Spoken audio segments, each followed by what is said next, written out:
it's terrible, about just where math came from. All of the pictures that they've shown out of Africa, they've never really educated the Americans, white or black, about what really goes on in Africa, what some of the cities are really like. And that we're not running around over there with Tarzan, and when they show anything from Africa, even down to today, they pick the worst scenes, the most terrible situations, and they show those. But we have a proud history. But of course, what we did in Egypt 5,000 years ago, or what we did in China 35,000 years ago, is of no benefit if we don't understand what to do today and how that would help us to survive. We discovered the clock.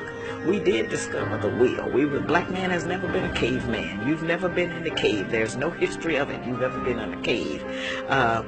We discovered mathematics and the alphabet and writing and all of those great things that they have built a foundation on, that they came and got and took back to other countries.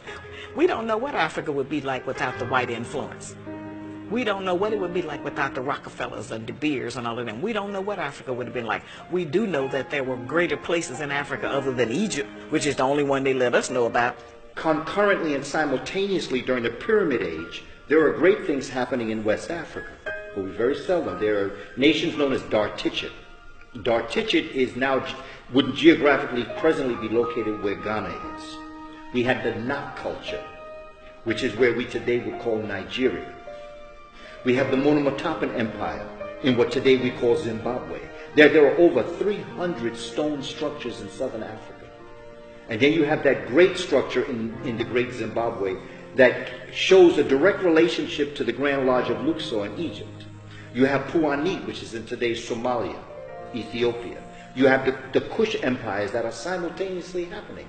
When Hatshepsut, the great Pharaoh king, although she was a woman, she was a Pharaoh king, sitting on the throne of Kemet, her cousin sits on the throne of Puanit, or what we call Somalia. There are great things happening historically across the African continent. You have the kingdoms of Kuba and Luba in Central Africa. Mansa Musa was the king of Mali in the 1300s, very wealthy brother. During the dark age of Europe was going through a dark age, Africa was thriving. It was the gold capital. Mansa Musa was considered the wealthiest man on the planet at the time. Mansa Musa had a very well-known pilgrimage to Mecca, where he went to Egypt and went to Mecca and went through Egypt, and he gave out so much gold it threw off the Egyptian economy. In today's terms, Mansa Musa gave away what would be the equivalent of $100 million in gold. The African was the first race to circumnavigate the entire globe. All over Africa, all over the world, the peoples of color that they call Africans, Alpha-Belanians, we were all over the world. So to say that in Ghana they had the Ashanti, they had, all over, we had powerful dynasties, so innumerable we couldn't even name them. Because remember, we had hundreds of thousands of years, and that's the secret. They cut us off at 6,000 because anything beyond that they could say is mystery. They could say is myth. So when you control the information, which is essentially what they've learned to do, under the Vatican they have about 6 to 8 miles of storage space that have all of our artifacts. And the Virgin Mother being black, all of the faces.